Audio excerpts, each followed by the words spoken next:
को हम तमाम जो महिला समर्थन कर रही हैं और इनका ये भी कहना है कि सीज फायर जो हुआ वो फैसला वो सही निर्णय है। जी नितिन बनेरी मेरे साथ लौटती हूँ आपके पास। इस वक्त की बड़ी खबर आ रही है, भारत पाकिस्तान के बीच सीज फायर के ऐलान के बाद पाक के खिलाफ भारत के फैसले बरकरार रहेंगे। सूत्रों के हवाले से खबर आ रही है तो भारत पाकिस्तान के बीच सीज फायर का ऐलान हो चुका है। पाक के खिलाफ भारत के जो फैसले हैं वो बरकरार रहेंगे। सूत्रों के हवाले से खबर, कोई भी फैसला बदला नहीं है।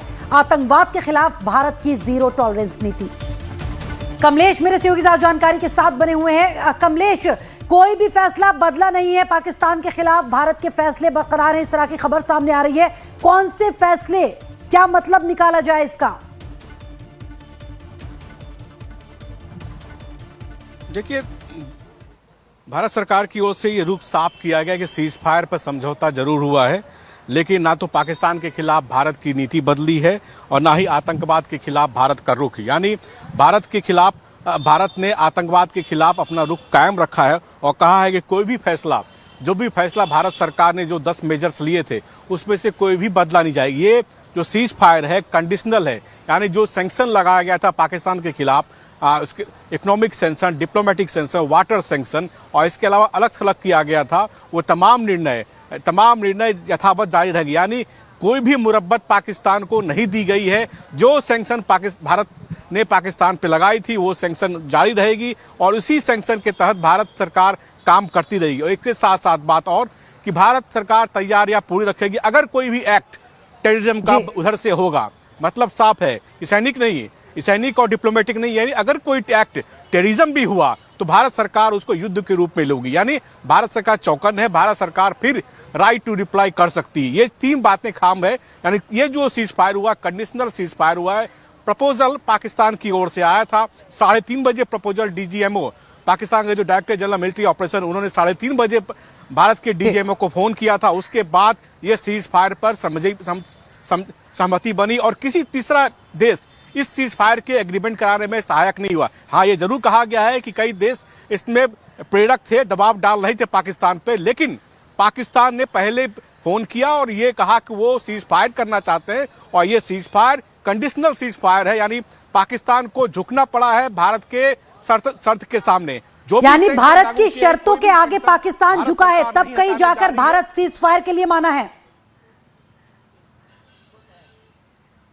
बिल्कुल, इसका मतलब यही है कि भारत की शर्तों के सामने पाकिस्तान को झुकना पड़ा है। और ये बात भी याद रखिएगा कि कल देर रात जो भारत सेना ने स्ट्राइक की पाकिस्तान में, 6 एयरबेस उड़ाए, यानी उसको चलने लायक बर्बाद कर दिया। उसके बाद पाकिस्तान डरा है और अमेरिका से मदद मांगी और जेडी वेंस, जो अमेरिका के राष्ट्रपति हैं, जेडी वेंस ने ये पाकिस्तान के प्रधानमंत्री से बात की। प्रधानमंत्री से बात करने के बाद वो भारत के प्रधानमंत्री से बात करते हैं। उसके बाद डीजीएमओ के लेवल की बातचीत होती है और पाकिस्तान की ओर से प्रपोजल किया जाता है इमीडिएट सीज फायर का। और ये बात फिर भी बात कर रहा हूं, जो सीज फायर है कंडीशनल सीज फायर है, शर्तों के आधार पर सीज फायर है। यानी पाकिस्तान अगर आइंदा ऐसा करेगा तो जो सैंक्शन भारत सरकार ने 10 सैंक्शन लगाए पाकिस्तान के खिलाफ, वो सैंक्शन जारी रहेंगे। उस सैंक्शन को कभी नहीं उठाया जाएगा और कोई भी एक्ट पाकिस्तान की तरफ से अगर होगा, यानी टेररिज्म के रूप में भी होगा, तो भारत सरकार राइट टू रिप्लाई करेगी। यानी भारत की सेना चौकन रहेगी, युद्ध स्तर पर चौकन रहेगी, युद्ध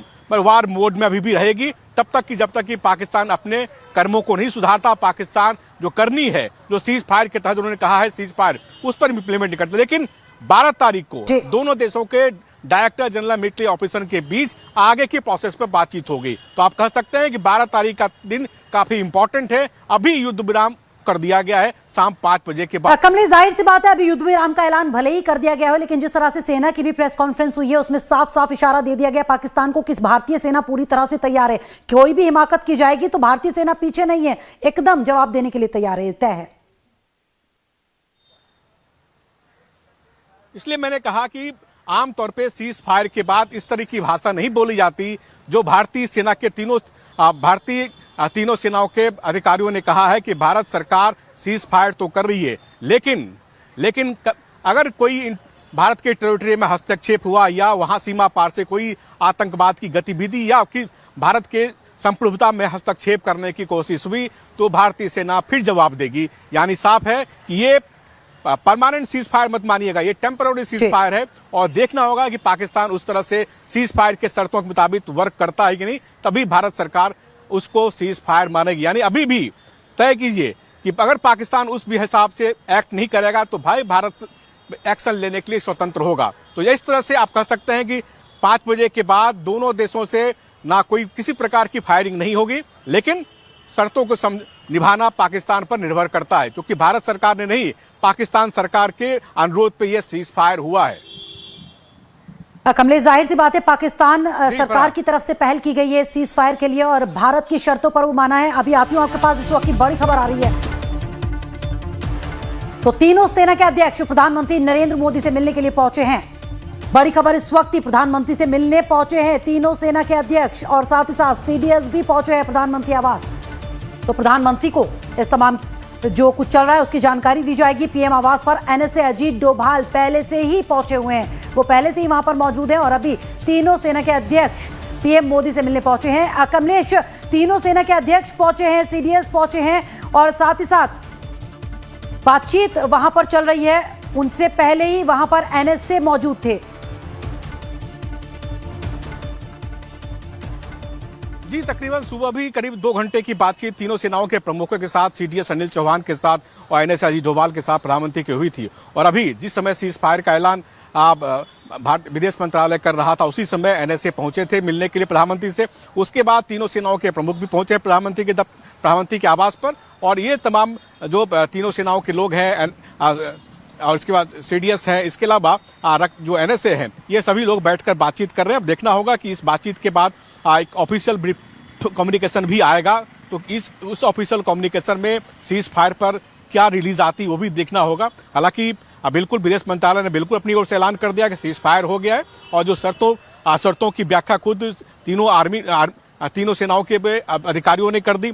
अब देखना होगा कि प्रधानमंत्री की ओर से जो स्टेटमेंट आता है वो क्या स्टेटमेंट होता है। कमलेश, जाहिर सी बात है प्रधानमंत्री क्या इस पर कहते हैं, क्या स्टेटमेंट आता है, ये देखना होगा। जब आएगा तो अपने दर्शकों तक पहुंचाएंगे। लेकिन जिस तरह से ये ऐलान कर दिया गया है, सीज फायर की बात हो गई है, पाकिस्तान की तरफ से पहल की गई थी, तब कहीं जाकर भारत की शर्तों पर यह सीज फायर हुआ है। लेकिन बड़ा सवाल यह है कि पहले भी इस तरह की हरकतें करता रहा है। पहलगाम हमले की बात की अगर बात करें तो एलओसी पर हर रोज लगातार उसकी गोलीबारी जा रही थी। हालांकि भारतीय सेना मुंह तोड़ जवाब दे रही थी, बावजूद इसके बाज नहीं आ रहा था। इस बार जो अपने घुटनों के बल पर आया है, क्या उस पर यकीन किया जा सकता है?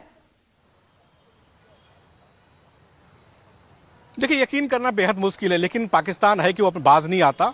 और आपको याद होगा 1949 के बाद 3 बार पाकिस्तान मुंह की खा चुका है। एक बार तो 90,000 सैनिकों से आत्मसमर्पण भी करवा चुका है, कारगिल में मार खाया, बालाकोट हमने की, उसके बाद उरी अटैक के बाद हमने सर्जिकल स्ट्राइक किया। इसके बावजूद पाकिस्तान संभलने का नाम नहीं, या कह सकते हैं सुधरने का नाम नहीं ले रहा। तो इससे बड़ी उम्मीद करना बेवकूफ़ी होगी। हाँ, ये बात है, चूंकि अंतर्राष्ट्रीय मानकों के अनुसार अगर सीज फायर की ओर से अपील की जाती है किसी देश के द्वारा तो रिस्पॉन्ड करना काम होता है, और ये जेनेवा कन्वेंशन में इस बात का उल्लेख, इसलिए भारत सरकार ने इन मानकों को माना है। लेकिन अब अगर सीज फायर का किसी प्रकार से पाकिस्तान उल्लंघन करता है तो जैसे तीनों सेनाओं के अधिकारियों ने कहा कि वो तैयार है और उनके तैयारी में किसी प्रकार की कमी नहीं है, और उन्होंने साफ कर दिया कि अगर कोई एक्ट इस तरह का होगा जिससे भारत की संप्रभुता में किसी प्रकार का दखल होगा तो फिर भारत की सेना उसका जवाब देगी। यानी तैयार है कि बाद पाकिस्तान को हम अब टेस्ट करेंगे, देखेंगे कि क्या पाकिस्तान अपने करनी पे, कथनी और करनी में कोई अंतर कर पाता है, या फिर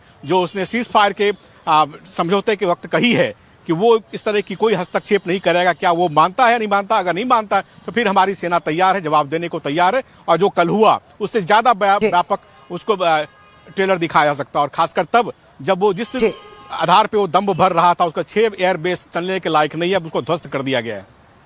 चलिए, शुक्रिया कमलेश जानकारी देने के लिए।